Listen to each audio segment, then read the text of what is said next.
അനുപമയ്ക്ക് പ്രസവ വേദന തുടങ്ങി. വിക്രം പരിഭ്രാന്തനായി അവളെ ആശുപത്രിയിൽ എത്തിച്ചു. അവൻ പ്രാർത്ഥനയുടെ പുറത്ത് കാത്തിരുന്നു. കുറച്ചു മണിക്കൂറുകൾക്ക് ശേഷം ലേബർ റൂമിൽ നിന്നും ഒരു കുഞ്ഞിന്റെ കരച്ചിൽ കേട്ടു. വിക്രമിന്റെ കണ്ണുകൾ നിറഞ്ഞൊഴുകി. ഡോക്ടർ ചിരിച്ചുകൊണ്ട് പുറത്തു വന്നു. കൺഗ്രാചുലേഷൻ വിക്രം, നിങ്ങൾക്ക് ഒരു പെൺകുഞ്ഞാണ്. അമ്മയും കുഞ്ഞും പൂർണ്ണ ആരോഗ്യത്തോടെ ഇരിക്കുന്നു. വിക്രം കരഞ്ഞുകൊണ്ട് ഡോക്ടറോട് നന്ദി പറഞ്ഞു. അവൻ ഉടൻ തന്നെ മുറിയിലേക്ക് അനുപമയെ കാണാൻ ഓടി. സന്തോഷം കൊണ്ട് വിതുമ്പി. അനു, നമ്മുടെ മോള്, എന്റെ മോള്. അനുപമ ക്ഷീണത്തോടെ നിറഞ്ഞ കണ്ണുകളോടെ പറഞ്ഞു. വിക്രം, നമ്മുടെ കുഞ്ഞ്. വിക്രം അനുപമയുടെ നെറ്റിയിൽ ചുംബിച്ചു. അവൻ മെല്ലെ കുഞ്ഞിനെ കൈകളിലെടുത്തു. വർഷങ്ങളായി അവൾ അനുഭവിച്ച അപമാനങ്ങൾക്കും വേദനകൾക്കും ഒറ്റപ്പെടലുകൾക്കും ദൈവം നൽകിയ മറുപടിയായിരുന്നു ആ കുഞ്ഞ്. അനുപമ സന്തോഷത്തോടെ ശാന്തമായി പറഞ്ഞു. ഈ സന്തോഷം വിനോദിന്റെയും അമ്മയുടെയും മുന്നിൽ കാണിക്കേണ്ട കാര്യമില്ല. കാരണം എന്റെ ജീവിതം തകർക്കാൻ ശ്രമിച്ചവരോടുള്ള ഏറ്റവും വലിയ പ്രതികാരം ഞാൻ ഇന്ന് സന്തോഷത്തോടെ ജീവിക്കുന്നു എന്നുള്ള സത്യമാണ്. അമ്മയും കുഞ്ഞും ഹോസ്പിറ്റലിൽ നിന്ന് വീട്ടിലേക്ക് വന്ന ശേഷം എല്ലാ വിഷമഘട്ടങ്ങളും മറികടന്ന് വിക്രമിന്റെയും അനുപമയുടെയും ജീവിതത്തിലേക്ക് അവരുടെ കുഞ്ഞ് കടന്നു വന്നിരിക്കുന്നു. വീട്ടിലെ അന്തരീക്ഷം ഇപ്പോൾ ശാന്തമാണ്. കുഞ്ഞിന്റെ കരച്ചിലും ചിരിയുമാണ് അവിടെ നിറഞ്ഞു നിൽക്കുന്നത്. അനുപമയുടെ ആരോഗ്യത്തിൽ വിക്രം അതീവ ശ്രദ്ധാലുവാണ്. വിക്രം പൂർണ്ണമായും അവധിയെടുത്ത് അനുപമയെയും കുഞ്ഞിനെയും പരിചരിക്കുകയാണ്. വിക്രം അനുപമയുടെ അടുത്ത് കട്ടിലിരുന്ന് അവൾക്ക് ആഹാരം വാരിക്കൊടുക്കുന്നു.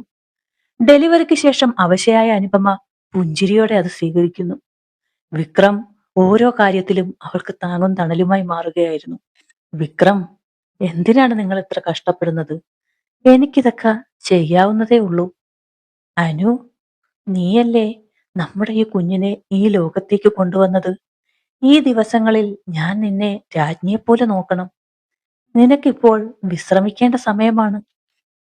അതിനുശേഷം വിക്രം അനുപമയുടെ അടുത്തിരുന്ന് സ്നേഹത്തോടെ അവളുടെ തലമുടി ചീകി ഒതുക്കി നൽകി. അനുപമയുടെ മുഖത്ത് ഇപ്പോൾ വർഷങ്ങളായി കാണാതിരുന്ന സമാധാനമുണ്ട്.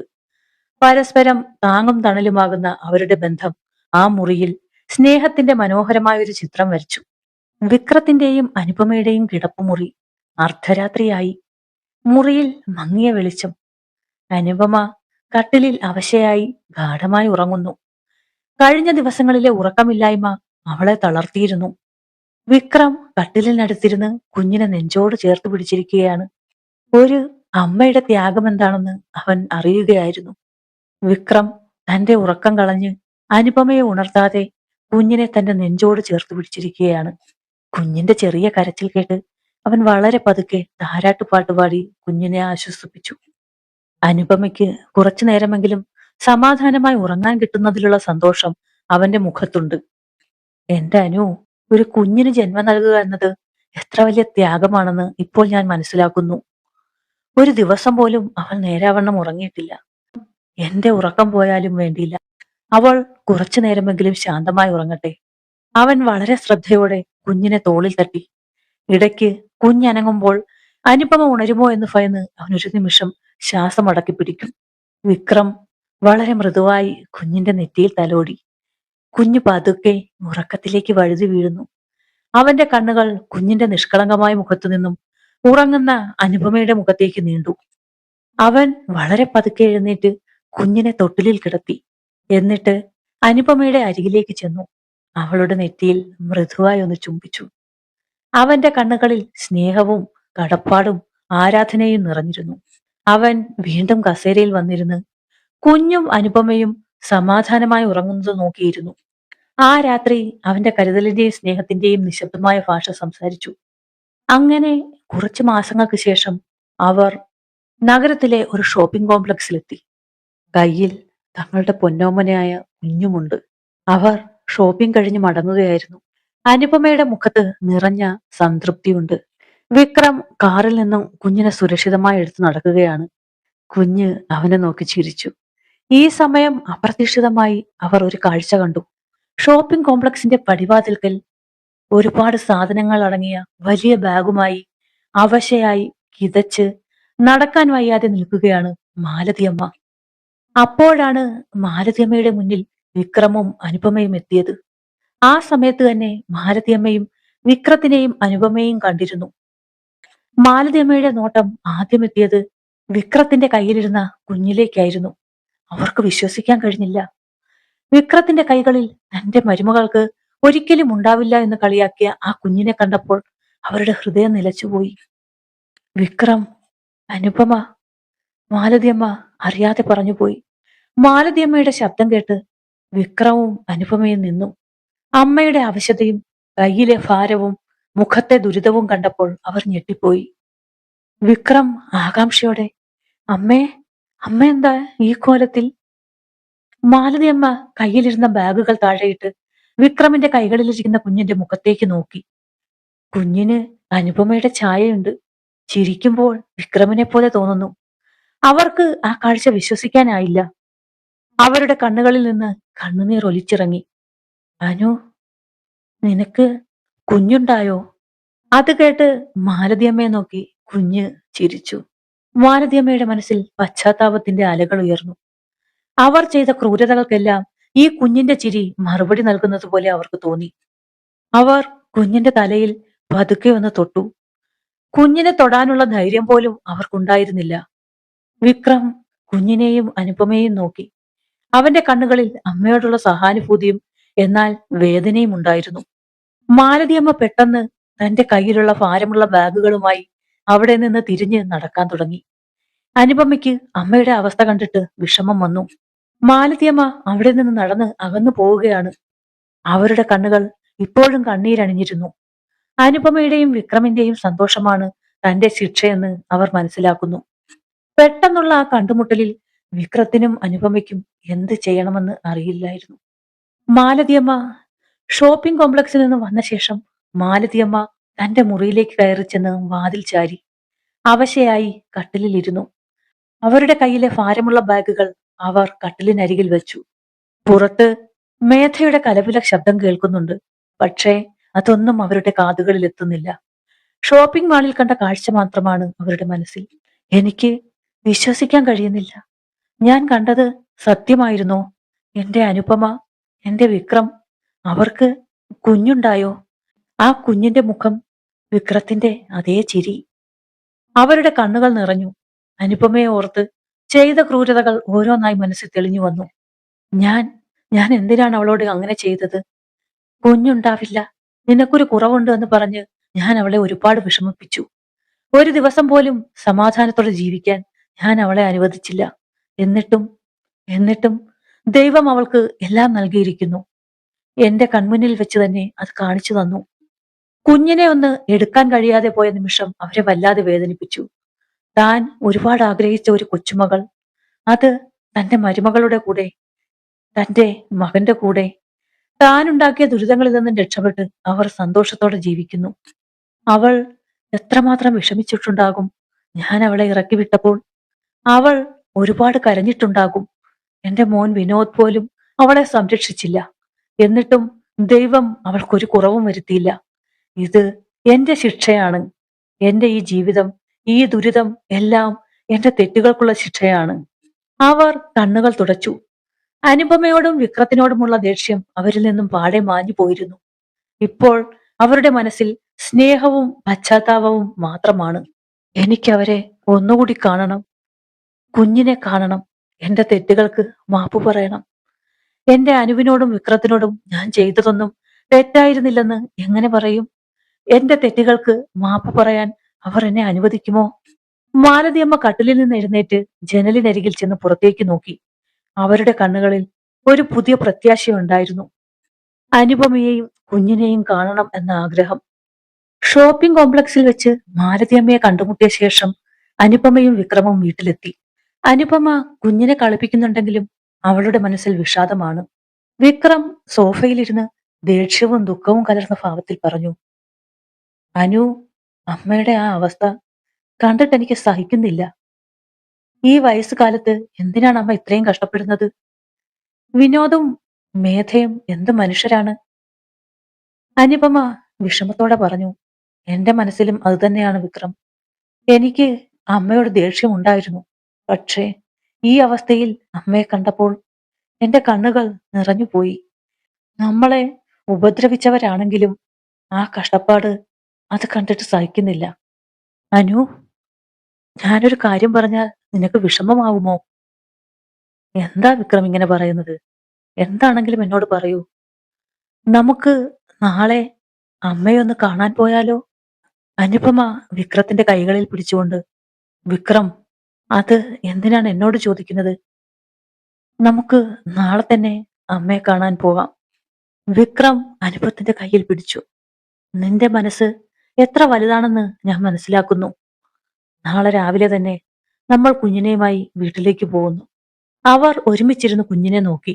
ആ കുഞ്ഞാണ് ഇപ്പോൾ അവരുടെ ബന്ധത്തിലെ ഏറ്റവും വലിയ കണ്ണിയെന്ന ചിന്തയോടെ ആ രാത്രി അവസാനിച്ചു. അവർ അമ്മയെ കാണാൻ പോകുന്നു എന്ന തീരുമാനത്തോട് നിങ്ങൾ യോജിക്കുന്നുണ്ടോ? കാറിനുള്ളിൽ വല്ലാത്തൊരു നിശബ്ദതയായിരുന്നു.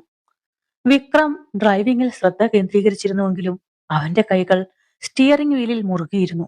അവന്റെ മനസ്സിൽ അമ്മയുടെ പഴയ മുഖവും ഇന്നലെ കണ്ട തളർന്ന മുഖവും മാറി മാറി വന്നു. അനുപമ കുഞ്ഞിനെ മടിയിലിരുത്തിയിരുന്നു. കുഞ്ഞ് നല്ല ഉറക്കത്തിലാണ്. അനുപമ പുറത്തേക്ക് നോക്കിയിരുന്നു. ആ വീട്ടിലേക്കുള്ള യാത്ര അവൾക്ക് പഴയ മുറിവുകളെ ഓർമ്മിപ്പിക്കുന്നതായിരുന്നു. വിക്രം പതുക്കെ അനുപമയോട് ചോദിച്ചു, അനു, നിനക്ക് നിനക്ക് കുഴപ്പമില്ലല്ലോ? നമ്മൾ പോകുന്നത് ശരിയാണോ? അനുപമ വിക്രമിന്റെ തോളിൽ തൊട്ടുകൊണ്ട് പറഞ്ഞു, എനിക്ക് കുഴപ്പമില്ല വിക്രം. അമ്മ ഇന്നലെ ആകെ തകർന്നിരിക്കുകയായിരുന്നു. നമ്മൾ പോകണം. നമ്മുടെ മോൾക്ക് വേണ്ടി നമ്മൾ ഇത് ചെയ്യണം. വിക്രം അവളെ ഒന്ന് നോക്കി. നന്ദി നിറഞ്ഞ ഒരു പുഞ്ചിരി നൽകി. കാർ ആ വലിയ വീടിന്റെ ഗേറ്റ് കടന്ന് അകത്തേക്ക് കയറി. ഒരിക്കൽ കണ്ണീരോടെ പടിയിറങ്ങിപ്പോയ അതേ വീട്. ഇന്ന് പക്ഷേ അനുപമയുടെ കയ്യിൽ അവരുടെ സ്നേഹത്തിന്റെ അടയാളമായ കുഞ്ഞുണ്ട്. വിക്രം കാർ നിർത്തി. അനുപമ കുഞ്ഞിനെ മെല്ലെ എടുത്തു. അവർ രണ്ടുപേരും കാറിൽ നിന്ന് ഇറങ്ങി വാതിലിനടുത്തേക്ക് നടന്നു. വീടിന് മുന്നിൽ കാർ നിർത്തിയിട്ടും ആരും പുറത്തേക്ക് വന്നില്ല. വീട് വിജനമായി തോന്നി. മുൻവാതിൽ അടഞ്ഞു കിടക്കുകയായിരുന്നു. വീടിന്റെ വശത്തു നിന്നും തുണി അലക്കുകല്ലിൽ അടിച്ചലക്കുന്നതിന്റെ താളത്തിലുള്ള ശബ്ദം കേൾക്കാം. വിക്രം സംശയത്തോടെ പറഞ്ഞു, അമ്മ പിന്നിലുണ്ടാകും. അനുപമ കുഞ്ഞിനെ നെഞ്ചോട് ചേർത്ത് പിടിച്ചു. വിക്രം മുന്നിലും അനുപമ പിന്നിലുമായി വീടിന്റെ വശത്തുകൂടി പുറകിലേക്ക് നടന്നു. അലക്കുന്ന ശബ്ദം കൂടുതൽ വ്യക്തമായി കേൾക്കാം. വിക്രമും അനുപമയും വീടിന്റെ വശത്തുകൂടി പിന്നിലേക്ക് നടക്കുമ്പോൾ തന്നെ അവിടെ നിന്ന് ഒരു സ്ത്രീയുടെ പരിക്കൻ ശബ്ദത്തിലുള്ള ശകാരവാക്കുകൾ കേൾക്കാമായിരുന്നു. എത്ര നേരമായി ഒരു സാരിയുമായി കല്ലിന്റെ മുകളിൽ കിടക്കുന്നു? വെയിൽ ചായുന്നതിന് മുൻപ് ഇതൊക്കെ ഉണങ്ങണ്ടേ? മനുഷ്യനെ മെനക്കെടുത്താൻ ഓരോന്ന്. ആ ശബ്ദം കേട്ട് വിക്രം നടത്തത്തിന് വേഗത കൂട്ടി. അനുപമ ഭയത്തോടെ കുഞ്ഞിനെ മുറുകെ പിടിച്ചു. അവർ പിന്നിലെ മുറ്റത്തേക്ക് തിരിഞ്ഞതും കണ്ട കാഴ്ച വിക്രമിന്റെ രക്തം തിളപ്പിക്കുന്നതായിരുന്നു. അലക്കുകല്ലിന് മുന്നിൽ നടുവ് നിവർത്താനാവാതെ കിതച്ചുകൊണ്ട് നിൽക്കുന്ന മാലതിയമ്മ. അവരുടെ മുന്നിൽ അധികാരത്തിന്റെ മുഴുവൻ ഹുങ്കും മുഖത്ത് വാരിപ്പൂശി അരയിൽ കൈകുത്തി നിൽക്കുന്ന മേധ. വില കൂടിയ മോഡേൺ വസ്ത്രധാരണമാണ് മേധയ്ക്ക്. അല്പം മാറി വരാന്തയിലെ തൂണിൽ ചാരി കുറ്റബോധം കൊണ്ടോ ഭയം കൊണ്ടോ തലതാഴ്ത്തി നിൽക്കുന്ന വിനോദ്. സ്വന്തം അമ്മയെ അധിക്ഷേപിക്കുന്നത് തടയാൻ ത്രാണിയില്ലാത്ത ഒരു നിസ്സഹായൻ. മേധ വീണ്ടും ഒച്ചയെടുത്തു. നോക്കി നിൽക്കാതെ ബാക്കി കൂടി അലക്ക്. എനിക്ക് പുറത്തു പോകാനുള്ളതാ. വയ്യ മേധ, എന്റെ നടുവൊടിയുന്നു. ഇത്തിരി വെള്ളം വേണം. ഓ, നാടകം വേഗം തീർക്കാനാണ് പറഞ്ഞത് നിങ്ങളോട്. നിർത്തടി അവിടുന്ന്. വിക്രമിന്റെ ഘനഗാംഭീര്യമുള്ള ശബ്ദം അവിടെ മുഴങ്ങി. മായ ഞെട്ടിത്തിരിഞ്ഞു നോക്കി. വിനോദ് ഭയത്തോടെ തലയുയർത്തി അനിയനെ കണ്ടു. ഉടനെ വീണ്ടും തലതാഴ്ത്തി. മാലതിയമ്മ വിശ്വസിക്കാനാവാതെ മകനെ നോക്കി. മേധ വിക്രമിനെയും അനുപമയെയും അടിമുടിയൊന്നു നോക്കി. വർഷങ്ങൾക്ക് ശേഷം ആയതുകൊണ്ടും നേരിട്ട് പരിചയമില്ലാത്തതുകൊണ്ടും അവൾക്ക് അവരെ മനസ്സിലായില്ല. അവൾ ദേഷ്യത്തോടെ ചോദിച്ചു, ആരാടാ എന്റെ കോമ്പൗണ്ടിൽ കയറി ഒച്ചയിടുന്നത്? വല്ല സെയിൽസ്കാരുമാണെങ്കിൽ ഗേറ്റിന് പുറത്ത്. വിക്രം പല്ലിറമിക്കൊണ്ട് മുന്നോട്ട് നടന്നു. അവന്റെ കണ്ണുകളിൽ തീയായിരുന്നു. അവൻ മേധയുടെ തൊട്ടുമുന്നിലെത്തി നിന്നു.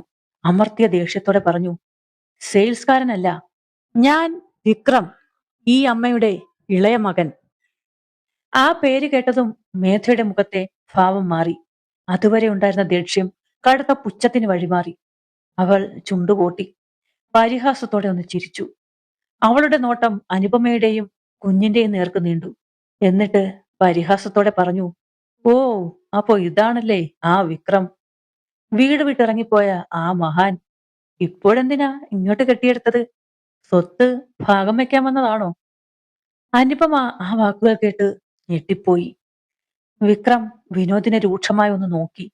ആ നോട്ടം നേരിടാനാവാതെ വിനോദ് തൂണിന്റെ മറവിലേക്ക് ഒന്നുകൂടി ഒതുങ്ങിക്കൂടി. മേധ വിനോദിനെ നോക്കി പുച്ഛത്തോടെ പറഞ്ഞു. ദേ നിൽക്കുന്നു നിങ്ങളുടെ ചേട്ടൻ. ചോദിച്ചു നോക്ക്, ഇവിടെ എന്തെങ്കിലും ബാക്കിയുണ്ടോന്ന്. വെറുതെ സമയം കളയാതെ ഇറങ്ങി പോകുന്നതാണ് നല്ലത്. മാലതിയമ്മ അപമാനം കൊണ്ട് തല ഉയർത്താനാവാതെ അലക്കുകല്ലിൽ പിടിച്ചു നിന്ന് വിതുമ്പുകയായിരുന്നു. സ്വന്തം മകന്റെ മുന്നിൽ താൻ എത്രത്തോളം ചെറുതായിപ്പോയി എന്ന ചിന്ത അവരെ തളർത്തി. മേധയുടെ പുച്ഛം നിറഞ്ഞ വാക്കുകൾ കേട്ട് വിക്രമിന്റെ കണ്ണുകളിൽ അഗ്നി ആളിക്കത്തി. അവൻ എന്തോ പറയാൻ വായ തുറന്നതും നിസ്സഹായനായി നിന്നിരുന്ന വിനോദ് മുന്നോട്ട് വന്നു. വിക്രമിന്റെ കയ്യിൽ പിടിച്ചുകൊണ്ട് പേടിയോടെ പറഞ്ഞു. വിക്രം, വേണ്ട, വെറുതെ പ്രശ്നമുണ്ടാക്കേണ്ട. വിക്രമിന്റെ ദേഷ്യം മേധയിൽ നിന്ന് വിനോദിന്റെ നേർക്ക് തിരിഞ്ഞു. അവൻ വിനോദിന്റെ കയ്യിൽ നിന്ന് ബലം പ്രയോഗിച്ച് തന്റെ കൈ വിടുവിച്ചു. വിനോദിന്റെ കോളർ പിടിച്ചുകൊണ്ട് ഉച്ചത്തിൽ വിക്രം ചോദിച്ചു. പ്രശ്നമോ? ഇതാണോടോ നിനക്ക് പ്രശ്നം? സ്വന്തം അമ്മയെ കൊണ്ട് ഈ നരകയാതന ചെയ്യിക്കുന്നത് നിനക്ക് പ്രശ്നമല്ലേടാ? വിനോദ് തല താഴ്ത്തി വിക്രമിന്റെ പിടിയിൽ നിന്ന് കുതറാൻ ശ്രമിച്ചുകൊണ്ട്, അല്ല വിക്രം, നിങ്ങൾക്കൊന്നും അറിയില്ല, കാര്യങ്ങൾ അങ്ങനെയല്ല. വിക്രം ഒരു പൊട്ടിത്തെറി പോലെ പറഞ്ഞു. എനിക്കെന്താണ് അറിയാത്തത്? ഇതാ കാണുന്നില്ലേ ഞാൻ, ഈ വയസ്സായ ഒരു അമ്മയെ കൊണ്ട് തുണി അലക്കിപ്പിക്കുന്നത്. ഈ അമ്മയുടെ വിയർപ്പിന്റെ ഉപ്പിലാണ് നിന്റെ ഭാര്യയുടെ മേൽക്കോയ്മയെല്ലാം കെട്ടിപ്പൊക്കിയത്. വിനോദിന്റെ ചുണ്ടുകൾ വിറച്ചു. വിക്രം, മേധ. വിനോദിനെ തള്ളി മാറ്റിക്കൊണ്ട്, മേധയോ? മേധയെ നിങ്ങൾക്ക് പേടിയാണോ? ഭാര്യയെ പേടിച്ച് സ്വന്തം അമ്മയെ അടിമയെ പോലെ പണിയെടുപ്പിക്കുകയാണോ നിന്റെ ആണത്തം? ഞാൻ ഈ വീട്ടിൽ നിന്ന് ഇറങ്ങിപ്പോകുമ്പോൾ അമ്മ പറഞ്ഞില്ലേ എനിക്ക് മക്കളുണ്ടാവില്ലെന്ന്?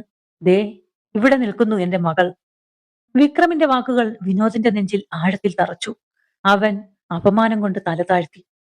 വിക്രമിന്റെ ചോദ്യങ്ങൾക്ക് മുന്നിൽ ഉത്തരം മുട്ടി നിന്നു. മാലതിയമ്മ വിക്രമിന്റെ കയ്യിൽ പിടിച്ചുകൊണ്ട് കരഞ്ഞുകൊണ്ട് പറഞ്ഞു.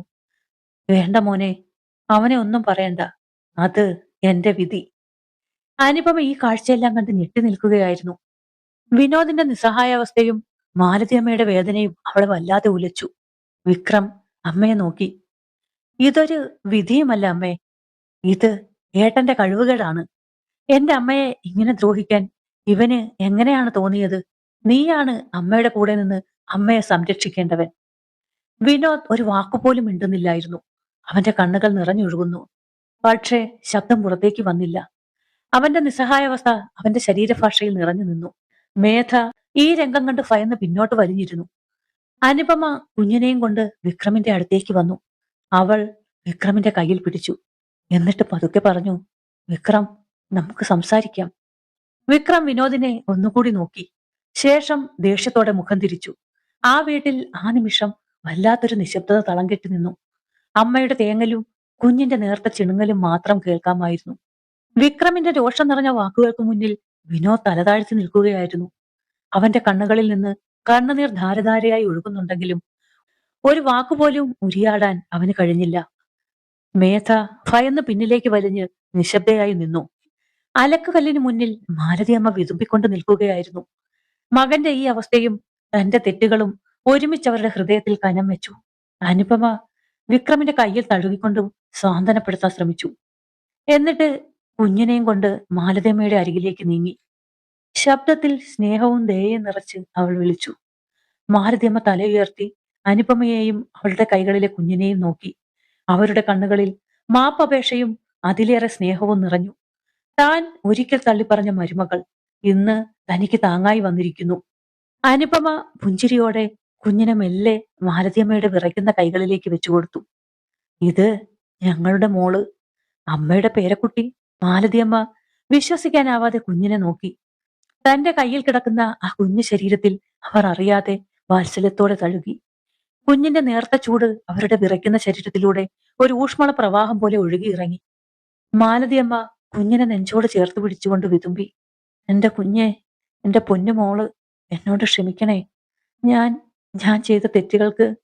അവർക്ക് വാക്കുകൾ പൂർത്തീകരിക്കാനായില്ല. കുഞ്ഞിനെ വാരിപ്പുണർന്ന് അവർ പൊട്ടിക്കരഞ്ഞു. വർഷങ്ങളുടെ ദുരിതവും കുറ്റബോധവും സ്നേഹവും ആ കണ്ണുനീരിലൂടെ പുറത്തേക്കൊഴുകി. വിക്രമിന്റെ ദേഷ്യം മെല്ലെ കെട്ടടങ്ങി. അവന്റെ കണ്ണുകളും നിറഞ്ഞു. അവൻ മുന്നോട്ട് നടന്ന് അമ്മയെയും അനുപമയെയും കുഞ്ഞിനെയും ചേർത്ത് പിടിച്ചു.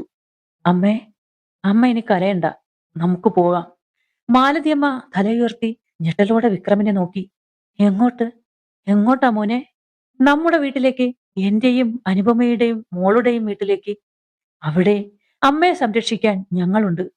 ഈ വാക്കുകൾ മാലതിയമ്മയുടെ ഹൃദയത്തിൽ ആശ്വാസത്തിന്റെ ഒരു തണുപ്പ് നിറച്ചു. അവർക്ക് വിശ്വസിക്കാനായില്ല.